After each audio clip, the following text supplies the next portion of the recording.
Magandang umaga sa inyong lahat. Ngayong umaga ay babasahin po natin ang ika-18 kabanata ng unang kronika at magbabahagi ng salita ay si Pastor Joash.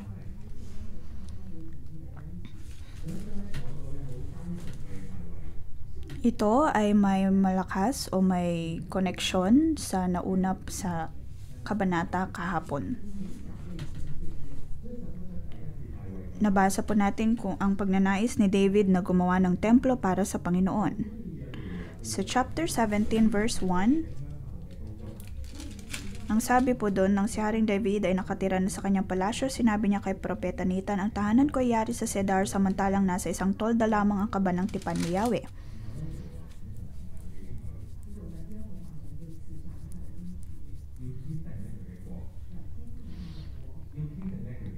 Matapos sabihin ito ni David, ay nagsabi naman ng Panginoon ng kanyang pangako para sa kanya.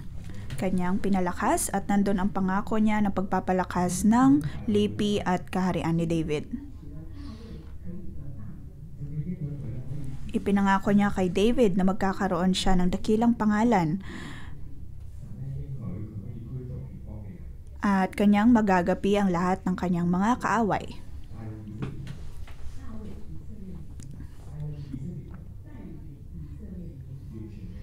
At siya ang mangunguna sa mga Israelita sa kanilang kaligtasan at muling pagbabalik. Kung titignan po natin ang ika-18 kabanata ay napangyari nga po ang pangako ng Panginoon. Paano natalo ni David ang lahat ng kanyang mga kalaban?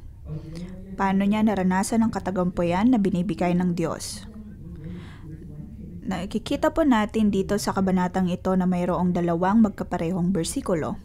Una ay sa verse 6.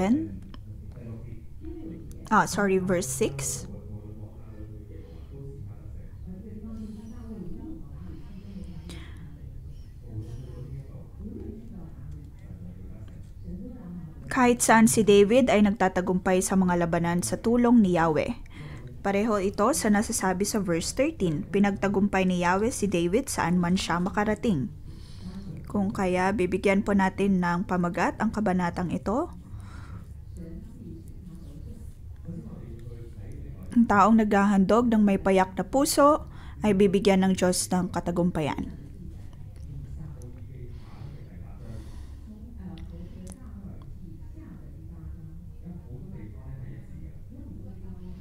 Ang kabanatang ito may hahalin tulad po natin sa 2 Samuel chapter 8. Maaring mayroon tayong katanungan, nang isinulat ni Ezra ang libro ng kronika, bakit niya ito isinulat? Ano ang nais niyang sabihin sa mga tao noong araw?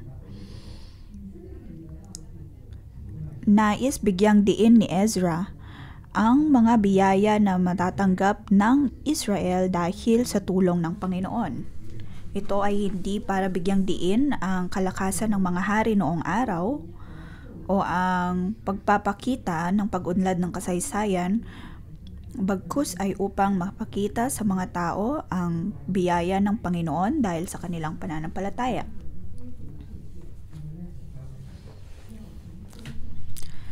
Kung kaya sa panahon ni Ezra ay naroon din ang kanyang pagpapalakas ng loob sa mga tao upang gawin ang templo ng Panginoon.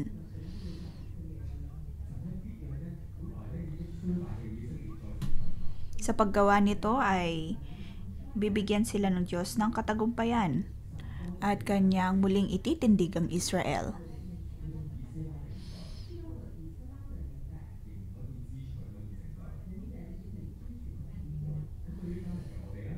Ang mga pangako ng Panginoon para sa Israel ay mapapangyari.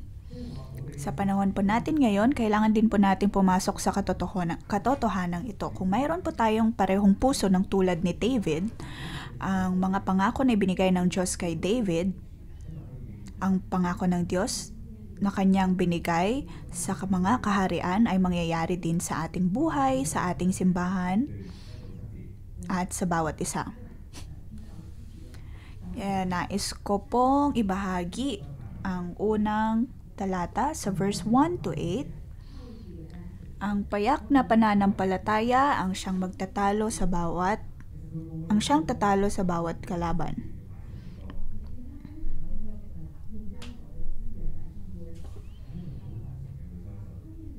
Dito makikita po natin na si David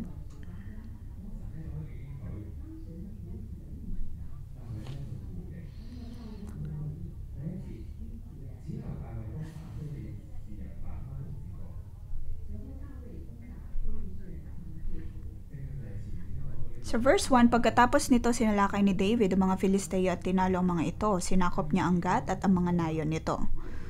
Kung matatandaan po natin sa nakaraang chapter ay nabanggit lamang ng Diyos ang kanyang pagtalo sa mga bayan. Sa verse 2, tinalo niya ang mga Moabita at sinakop ang mga ito. Mula nooy pinagutos niyang magbayad ng buwis ang mga ito. Tinalo rin niya si Haring Hadadezer ng Zobah sa labanan.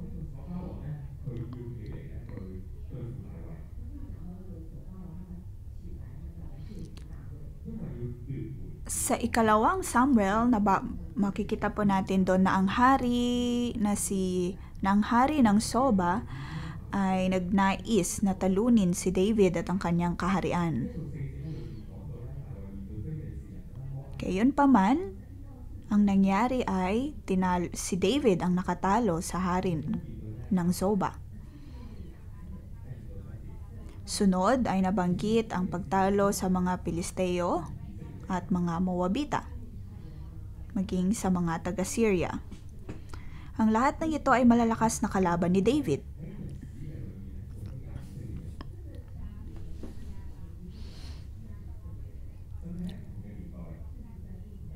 Sa kasaysayan ng Israel, kung tutuusin, ang lahat ng mga kahariang ito ang siyang nakapagtalo sa Israel at mga tunay na kalaban ng Israel. Ngunit nang maisulat ang kaparte ng kasaysayan na ito, lalo na nang naisulat ni Ezra ang parte ng kasaysayan na ito, nabanggit niya ang pagkatalo ng mga kahariang ito, lalong-lalo na sa panahon ni David.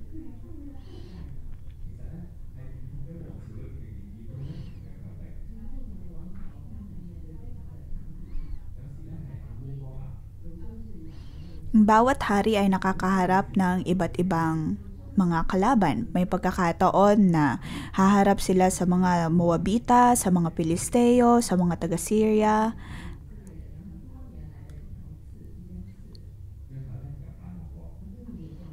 At ang lahat ng ito ay malalakas na kalaban ng Israel.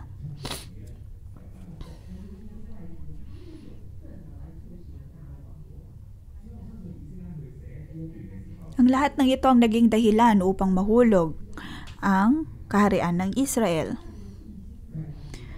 Ngunit nang isinulat ni Ezra, ang kasaysayan na ito ay kanya itong sinusulat ng may pananampalataya at upang palakasin ang loob ng mga Israelita sa panahon na iyon. Dapat po nating matutunan ang katangiang ito ni David na magkaroon ng payak na pananampalataya. Sa kabila ng kanyang payak na pananampalataya, siya ay ipinanalo ng Panginoon sa lahat ng kanyang mga laban. Si David ay napakatapang upang harapin ang bawat mga kalaban. Lalo na sa verse 6.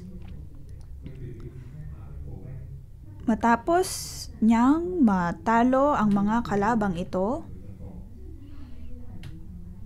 nagtayo siya ng mga himpilan ng hukbo sa Damasco na sinasakop ng Syria.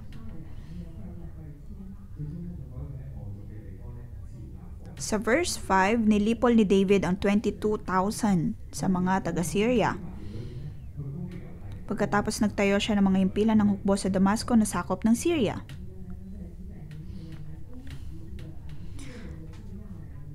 Sa kung ilang taon, ang mga taga-Syria ay patuloy ang kanilang pag-atake sa Israel. Ngunit sa pagkakataong ito ay makikita po natin na natalo ni David ang mga taga-Syria. Kahit saan man siya magpunta, ay mayroon siyang katagumpayan dahil kasama niya si Yahweh.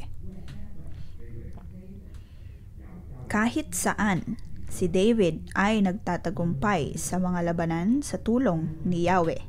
Kahit saan,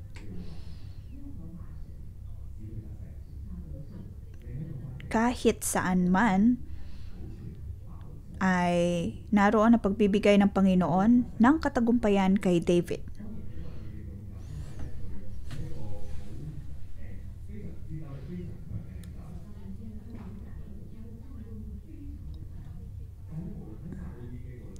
Totoong naroon ang kanyang katapangan at lakas ng loob upang lumaban, ngunit naroon ang pagbibigay diin.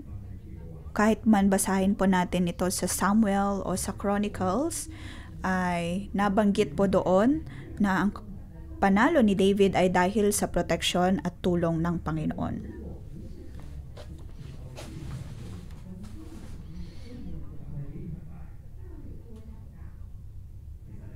Kung hindi dahil sa tulong ng Panginoon, kahit pa gaano kakalakas o gaano katapang, ang pinaka-importante pa rin sa lahat ay ang pagsama ng Panginoon. Kung tayo ay nakakaharap ng mga problema at mahihirap na sitwasyon, maaring mahirap na ilagay natin ang ating sarili sa sitwasyon o sa sitwasyon ni David.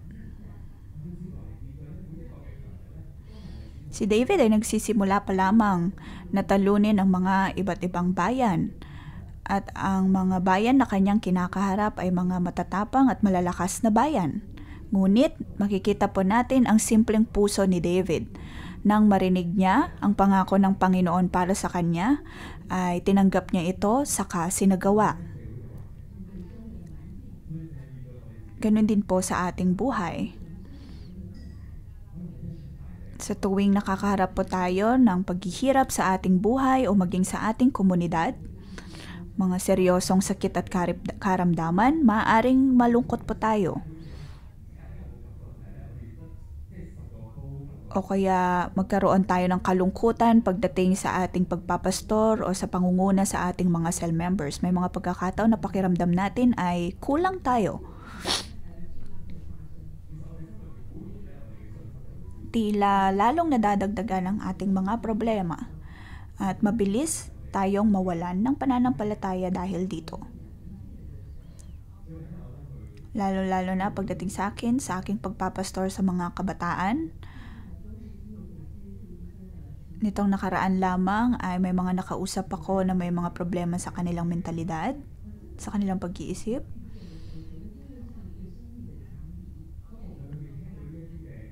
Unang pakiramdam na mayroon ako ay kailangan kong humarap sa laban ng buhay.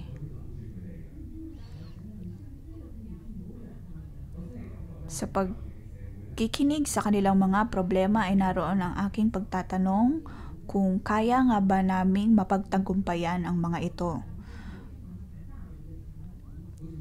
Dahil napakalaking kalaban ang mga problema na ito na may kinalaman sa psikolohiya. Hindi lamang sa Hong Kong, kundi maging din sa buong mundo. Ngunit kailangan po natin magkaroon ng payak na pananampalataya. Kailangan po nating matuto sa katangian ni David na magkaroon ng simpleng puso. Nung nakaring linggo, ay nakaranas po ako ng isang milagro. Nang ako ay kumakain kasama ang mga kabataan na may mga problema at aking din kausap ang mga batang cell leader.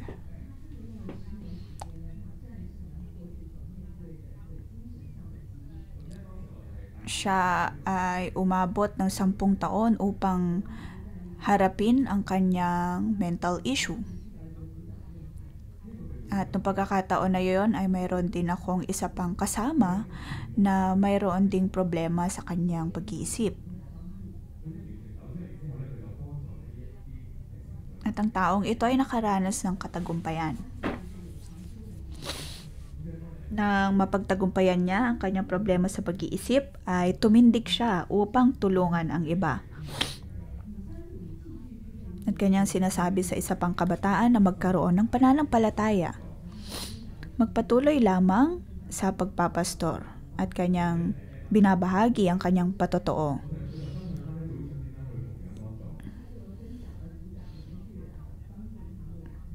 Siya ay nagbahagi kung paano siya pinangalagaan at pinangunahan ni Edmund na kanyang cell leader. Ako ay naantig.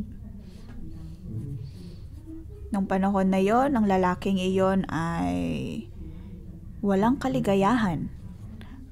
Ngunit, kanyang natanggap ang pag-asa mula sa patotoo na kanyang narinig. Dahil sa munting pananampalataya na mayroon siya, ay kanyang napagtagumpayan ang atake ng kalaban. Ganito po ang nangyari kay David. Kahit saan man siya may magpunta, ay binigyan siya ng katagumpayan ng Panginoon. Mga kapatid, kailangan po natin itong paniniwalaan. Kahit ano pa man pong hirap ng sitwasyon na mayroon tayo, o kaya kung ilan mang kalaban ang kailangan nating harapin, maaaring sa nakaraan ay naroon pong espiritu ng dibisyon, espiritu ng sakit at karamdaman, espiritu ng problema sa pag-aasawa, at iba't iba pang uri ng kalaban na nakakaharap natin. Ngunit kung kasama natin ang Panginoon, tayo ay kanyang ititindig at pagtatagumpayin.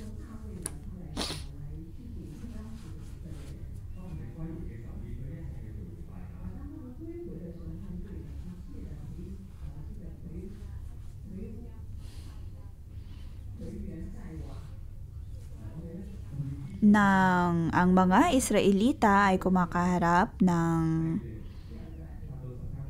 problema, ay ito ang naging kalakasan nila. Ikalawang talata sa verse 8 to 18. Magandog ng may payak na puso, at ito'y alalahanin ng Panginoon. Sa verse 8, nabanggit dito na maraming tansong nasamsam si David at ang buong Israel. At ang mga tanso na ito ang siyang nagamit sa panahon ni Solomon.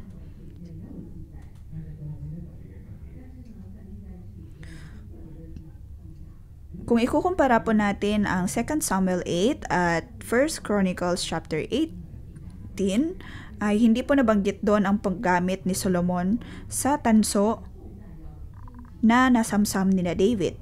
Ngunit mababasa po natin ito sa chapter 18 ng unang kronika.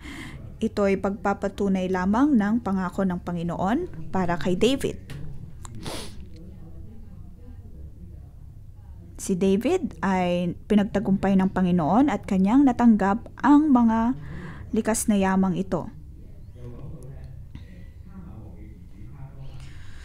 Sa verse 9,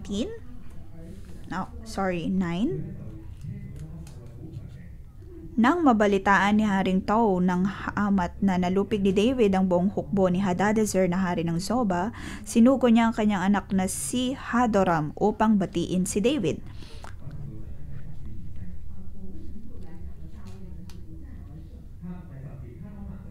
Si David ay hindi kailangang makipaglaban sa hari na ito ng Hamat. Ngunit ang mga kalaban niyang ito, ang dapat sanang mga kalaban niya ito ay nagpadala ng mga sisidlang ginto, pilak at tanso, at ito na may inihandog ni Haring David kay Yahweh. Inahandog din niya ang iba pang mga nasamsam niyang ginto at pilak mula sa ibang mga bansa, mula sa Edom, Moab, Ammon, Filistea at Amalek. Inihandog niya ang lahat ng mga yamang ito sa Panginoon ng may simpleng puso. Naniniwala ako na naroon ang pag-iisip ni David na ang kanyang pagkakapanalo ay hindi dahil sa kanya, bagkus ay dahil sa Panginoon. Dahil sa kung ilang taon, ang Israel ay nakikipaglaban na sa mga bayang ito. Ngunit sa loob lamang ng ilang dekada sa paghahari ni David ay kanyang natalo ang mga bayan na ito. At nang maranasan niya ang lahat ng katagumpayan na ito at makuha ang mga yaman na ito, ay nagkaroon siya ng pagnanais na ihandog ang lahat ng ito sa Panginoon.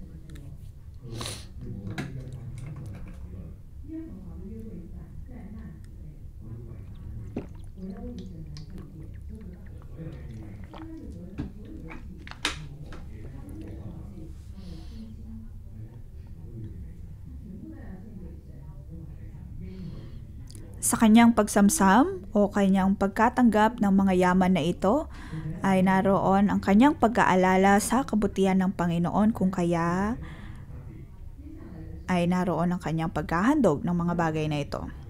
So verse 12 and 13, si Abisai na anak ni Zeruiah ay nakapatay ng 18,000 Edomita sa libis ng asin.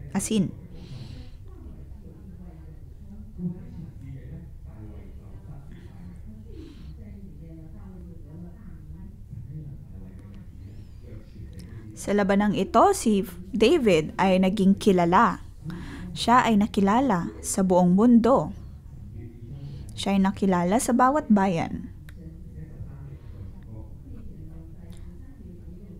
Sa kanyang higit na paghahandog ng kanyang sarili sa Panginoon, ay mas lalo pa siyang pinagtatagumpay at pinakikilala ng Panginoon.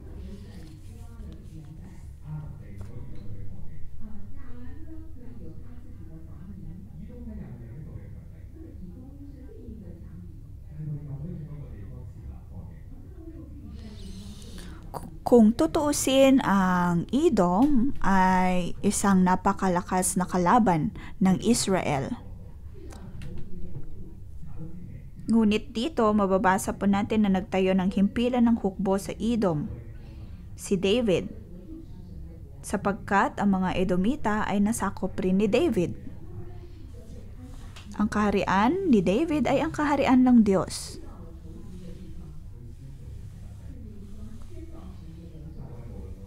Si David ay hindi lamang nakikipaglaban, bagkus ay naipapanalo niya ang bawat niyang laban, dahil naroon ng Diyos na siyang nagbibigay katagumpayan sa kanya at sa Israel. Ang Diyos ang nangangalaga at nagpoprotekta sa kanya. Ang Diyos ang nagbigay ng katagumpayan sa kanya. Sa ating paghahandog ng ating sarili, ng may payak na puso, alam ng Diyos ang lahat ng ito. Ngunit may mga pagkakataon na sa ating paghahandog ng ating sarili ay wala po tayong maayos na pakiramdam. Naroon ang pagdududa natin kung nakikita nga ba ito ng Panginoon.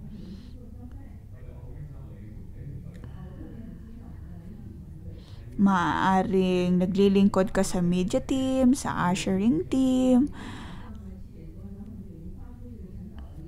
at ang mga ito ay maagang nagigising upang tulungan ang bawat isa upang matanggap nila ang kanilang upang maipadala ang mga links ng ating services.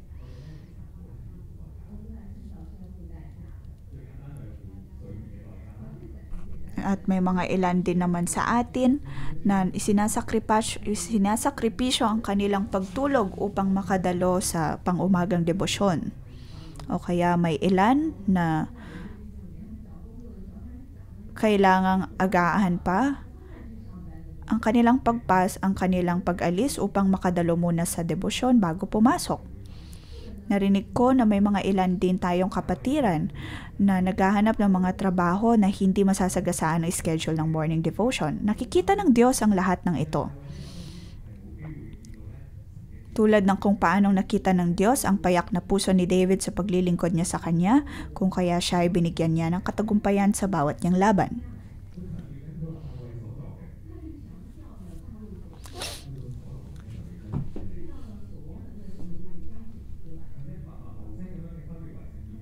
Sa unang kronika, nabanggit po dito na ang bawat gawain ni David ay nagkaroon din ng epekto sa paghahari ni Solomon. Kanya ding naitatag at natulungan ang susunod na henerasyon at mga sumusunod pang henerasyon. So verse 14 to 17,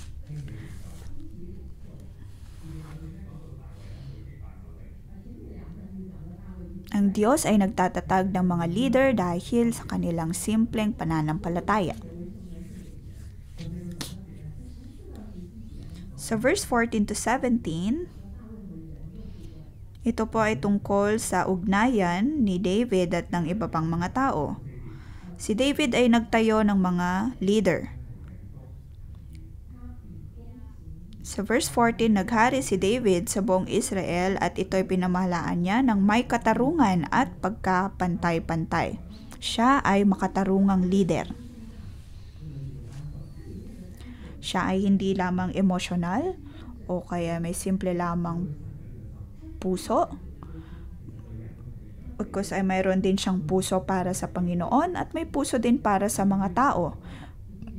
May puso sa kanyang mga nasasakupan. At siya'y namahala ng may katarungan at pagkakapantay-pantay. Dinala niya ang katarungan ng Panginoon sa kanyang mga nasasakupan. Mga kapatid, marami po sa atin ang mayroong simpleng puso dahil mayroong kabutihan at pag-ibig sa loob po ng ating iglesia. May mga pagkakataon na mas madali sa atin ang maging simple at mabuti kung tayo ay nasa simbahan. Ngunit nadadala po ba natin ang katangiang ito sa ating trabaho, sa ating marketplace o sa ating mga tahanan? Doon po pumapasok ang pagiging integrated. Kung titignan po natin si David, siya ay integrated.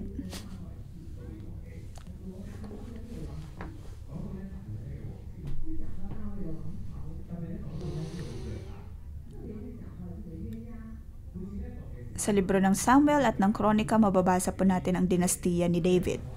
Nabanggit po doon ang tungkol kay Joab.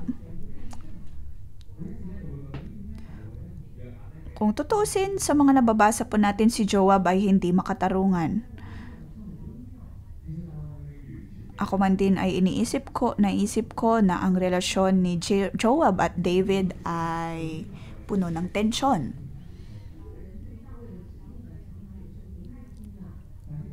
Si Joab ay hindi naman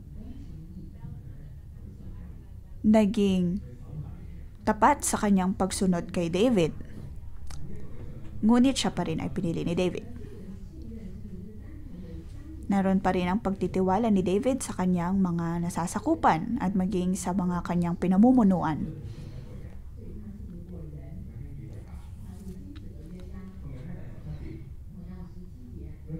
Ibig sabihin ba nito na mas pinagkakatiwalaan ni David si Joab? Hindi. Bagkus ay ang kanyang pagtitiwala ay nasa Panginoon.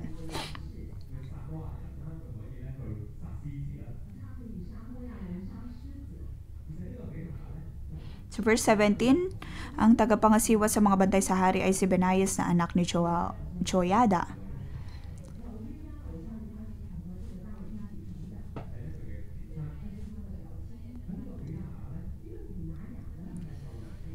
Si Joab at David ay magpinsan, ngunit si Benaya na nabanggit sa verse 17 ay panibagong henerasyon ng tagasunod ni David. At siya ay labis na pinagkatiwalaan ni David. Siya ang ginawang tagapangasiwa ni David sa kanyang kaharian. Ang dalawang taong ito ay napaka-espesyal, Joab at Benaias.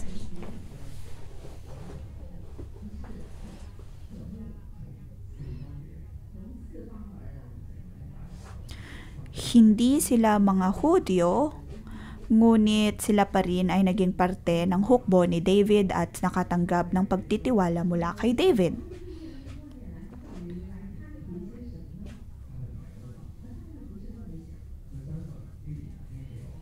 Wala doon ang pag-iisip ni David na maaaring magkaroon ng masamang motibo ang mga taong ito laban sa kanya. Ngunit, nang itinatag siya ng Panginoon bilang hari, ay itinatag din ng Diyos ang kanyang kaharian. Kung kaya nagkaroon din siya ng mga tagapangasiwa na nagmula sa iba't ibang bayan.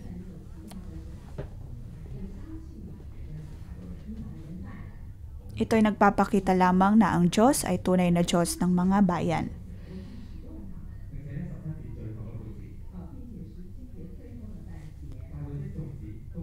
So verse 17,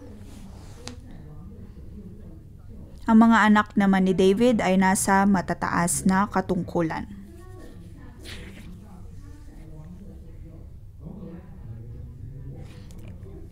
Idinagdag ni Ezra ang tungkol sa mga anak ni David.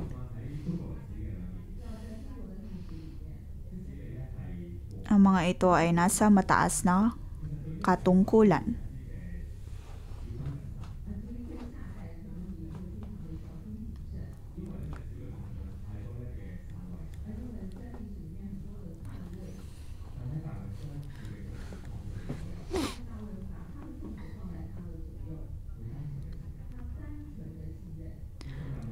Kung mababasa po natin ang ilang mga kwento pagdating sa mga hari ay kanilang pinapatay ang kanilang mga sariling mga anak. Ngunit pagdating dito si David ay kanyang itinalaga ang kanyang mga anak sa mas mataas na katungkulan o sa mga matataas na katungkulan.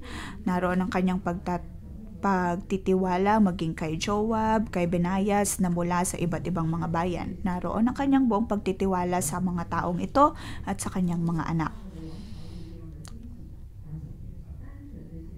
Kung kaya ang kaharian ni David ay naging mapagpala. Dahil sa simple niyang puso ay nakatanggap siya at nakaranas ng mas maraming katagumpayan. Mga kapatid, naway magkaroon tayo ng ganitong puso. Maaring mahirap sa atin ang pagkatiwalaan ng Diyos at pagkatiwalaan maging ang tao dahil napakakomplikado ng tao. May mga pagkakataon na hindi rin natin maunawaan kung bakit ganoon sila mag-iisip. Ngunit dito makikita po natin ang halimbawa ni David. Kailangan lamang po nating tumingin sa Panginoon at sundin siya ng may buong puso at pananampalataya.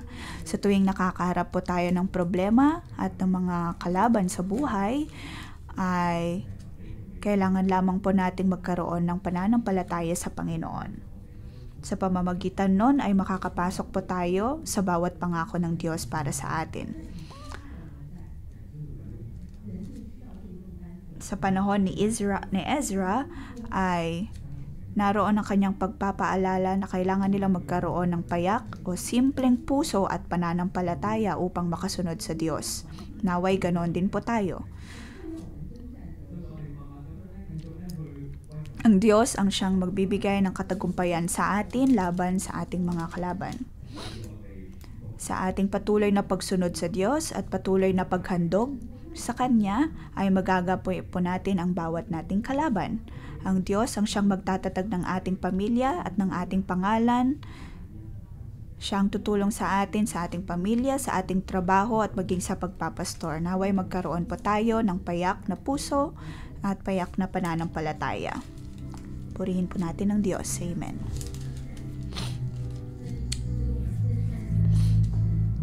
Tayo po ay tumindig at purihin natin ang Diyos. Kahit ano pa mang sitwasyon na roon tayo, ay susunod tayo sa Diyos ng may buong puso at tayo makakaranas ng katagumpayan sa Kanya.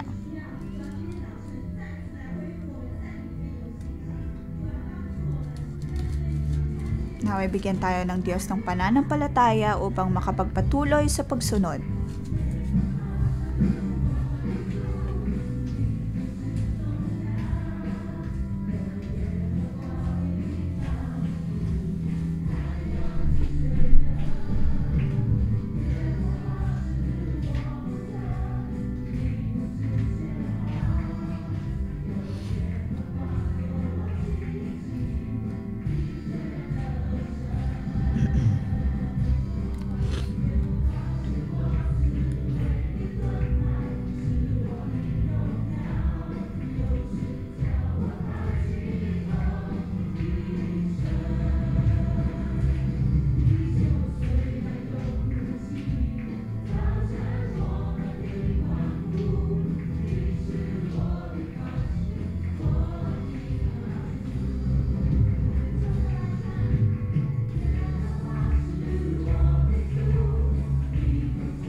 Panginoon, pinapasalamatan ka namin at pinapupurihan dahil ikaw ang aming tangkulan.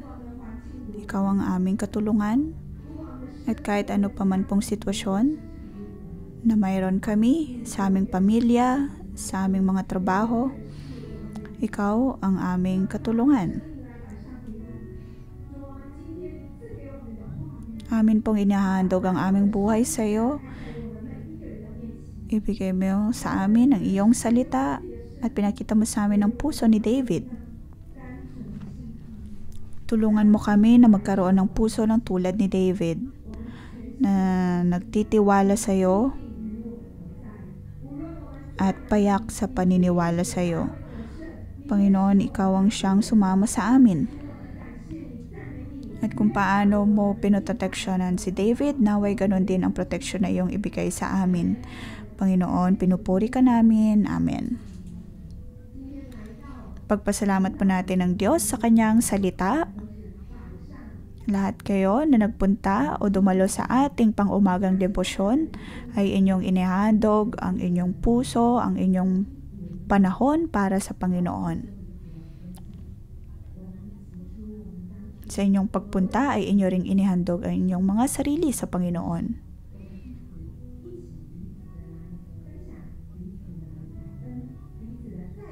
Sa pagkakataong ito ay maaari po nating ibahagi kung ano man ang ating inihandog sa Panginoon.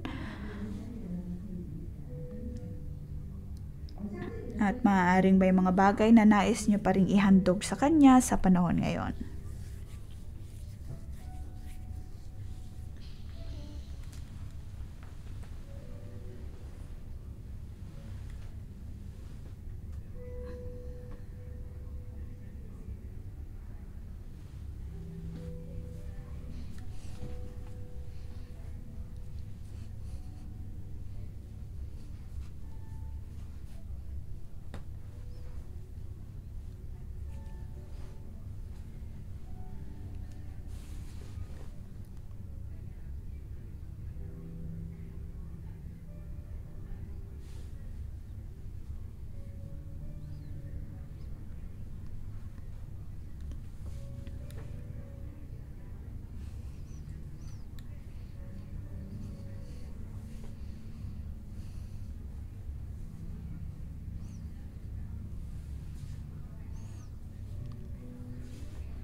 Tayo ay tumugon sa Diyos at atin pong ihandog sa Kanya ang ating pasasalamat, ihandog ang ating buhay sa Kanya, sa Diyos na Siyang nagmahal sa atin.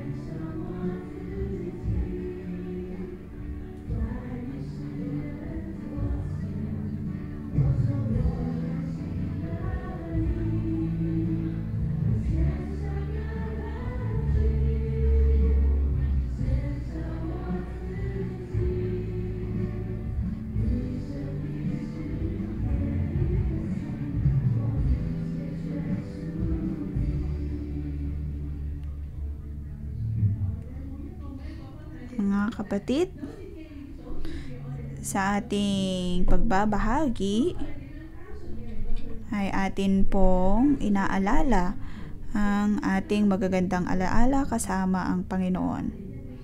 Naroon ang ating paghahandog sa Panginoon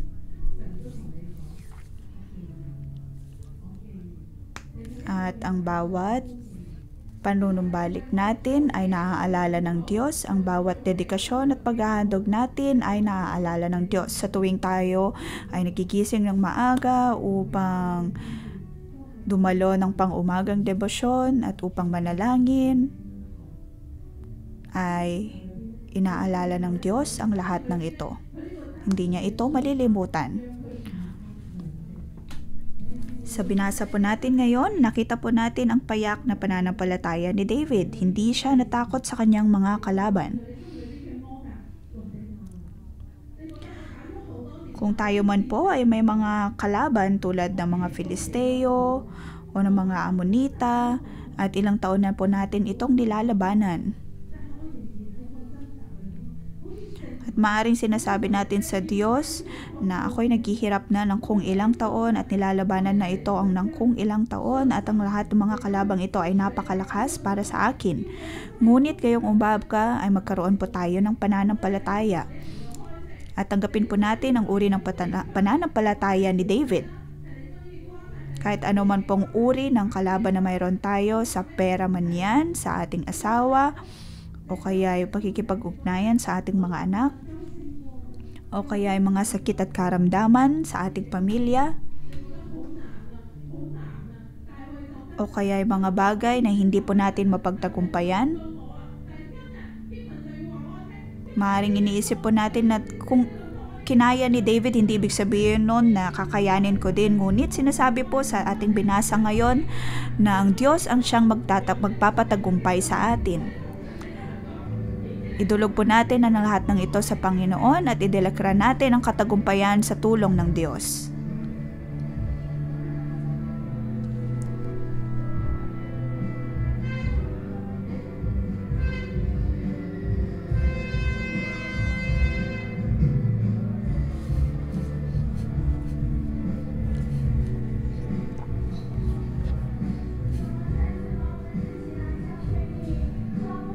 Panginoon, amin pong inihandog ang aming buhay sa iyo. Kahit ano pa mong sitwasyon na mayroon kami at naming kinakaharap, naniniwala kami na ikaw ay kapiling namin. Kahit saan man kami magpunta, ay naroon ang iyong proteksyon at kami ay bibigyan mo ng katagumpayan. Panginoon, maraming salamat at pinapupurihan ka namin. Amin pong itutuon ang aming focus sa iyo. Ikaw ang aming pag-asa, ikaw ang aming kalakasan. Ikaw ay aming pagkakatiwalaan. Atin pong ideklara, kahit saan man tayo dalhin ng Panginoon ay naroon ang katagumpayan. Sabihin po natin ang nabanggit sa Biblia.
Panginoon, pinapasalamatan ka namin dahil ikaw ang nagbigay katagumpayan kay David noong nakaraan, at sa parehong paraan ay bibigyan mo din kami ng katagumpayan. Sa chapter 18 verse 1, pagkatapos nito, sinalakay ni David ang mga Filisteo at tinalo mga ito. Matapos niyang matanggap ang mga katagumpayan na ito,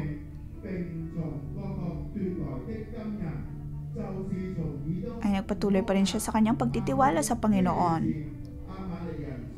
At ang bawat tanso, pilak at ginto na kanyang natanggap o nasamsam ay kanyang ibinahagi o inhandog sa Diyos.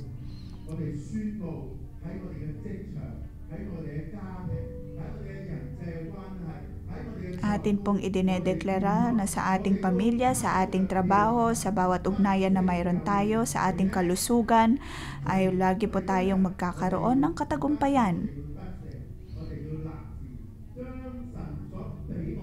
Hindi lamang po tayo magkakaroon ng katagumpayan, at kailangan din po nating magkaroon ng dedikasyon sa Panginoon o kaya'y panata sa Panginoon na ating ihahandog ang ating sarili sa Kanya.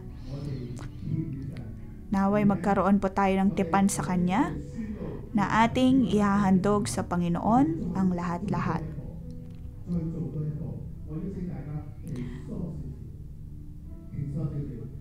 Kung tayo'y binibigyan ng Diyos ng katagumpayan,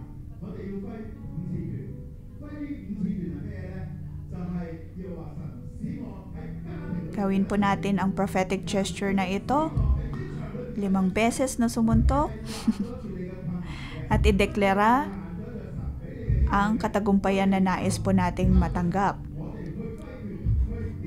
Kung ano man po ang mga nakakaharap nating laban ay kailangan nating bigyan ng suntok.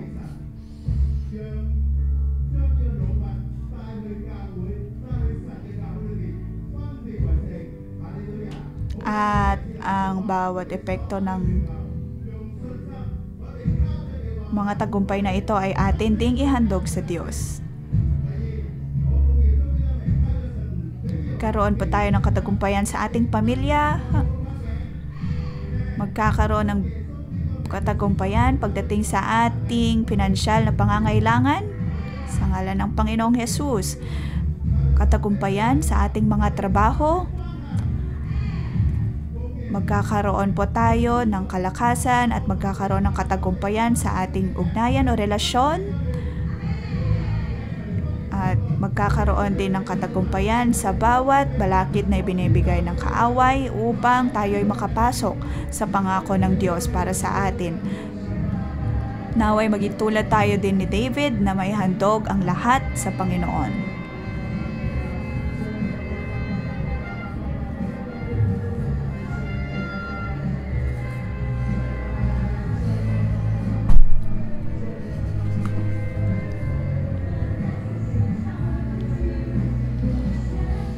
Panginoon, amin pong inahandog ang aming sarili sa iyo.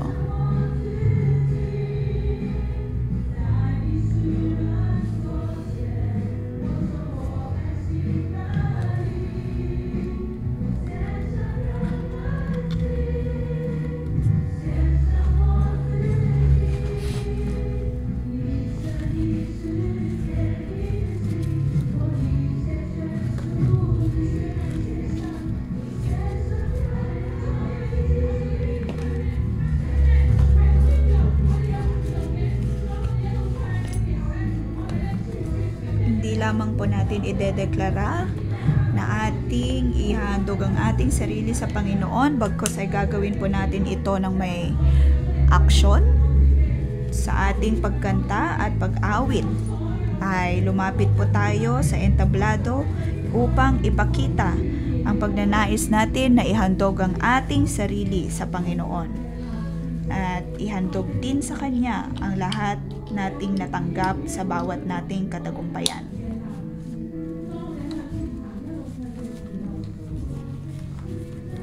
Ito ang pangako na nais nating gawin sa Panginoon sa ating paglakad papunta sa entablado ay atin pong inihahandog ang ating sarili sa Kanya.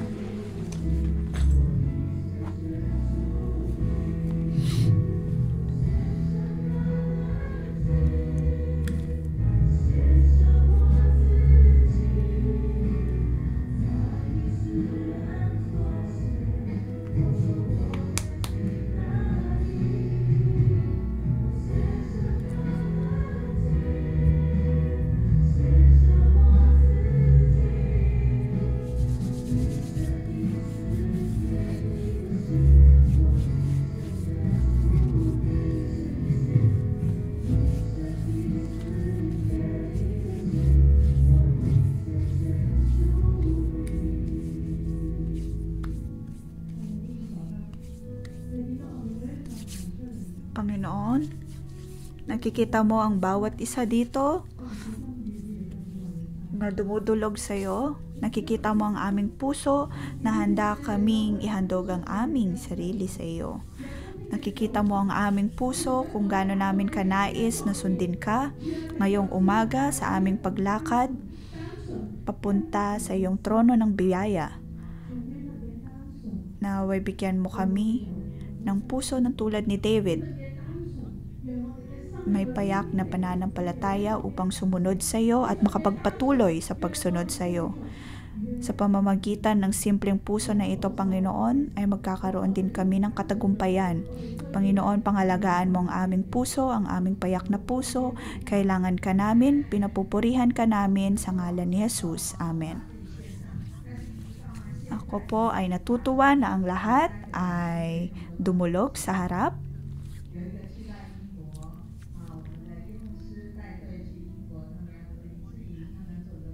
Sa ngayon ay mayroon po tayong 3 missionary trips. Meron po sa England, sa Taitung.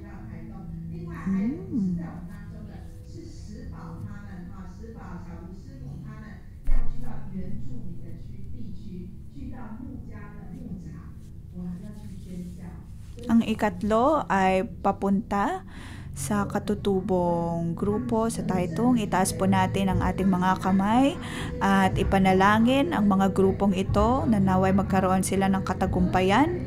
Ang mga grupong ito ay nagtitiwala sa Panginoon, naway magkaroon sila ng pagkakaisa. Atin pong ipanalangin na maging maayos din ang kanilang kalagayan sa kabila ng uri ng klima kung nasaan man sila.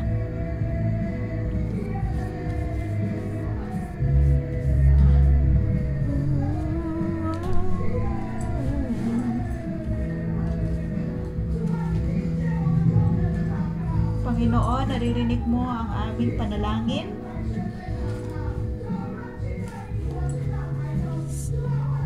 Sa simbahang ito, Panginoon, ay amin pong ipinapanalangin ang bawat missionary teams na mayroon kami sa Taitung, Malaysia, sa England. Panginoon, ikaw ang mangalaga sa kanila. Kahit saan man sila magpunta, ay naroon ang iyong proteksyon. Kahit nasan man ang iyong mga hukbo, ay naroon ang katagumpayan. Sila ay magkakaroon ng pabor mula sa tao. At kanila pong maisasabuhay ang puno ng buhay at makapagtanim pa ng mas maraming puno ng buhay sa ngalan ng Panginoong Yesus. Amen. Tumanggap po tayo ng pagpapala sa ngalan ng Panginoong Yesus. Ay aking pinagpapalang bawat isa. Ikaw ay isang matagumpay na tao. Ikaw ay mayroong payak na puso na handang maghandog sa Diyos. Sa ngalan ng Panginoong Yesus ay aking idinedeklara na ikaw at ang lahat ng nasa iyo ay pangangalagaan ng Diyos at ikaw ay pagpapalain niya sa ngalan ng Panginoong Yesus. Amen. Dito po nagtatapos ang ating pangumagang debosyon. Magandang umaga.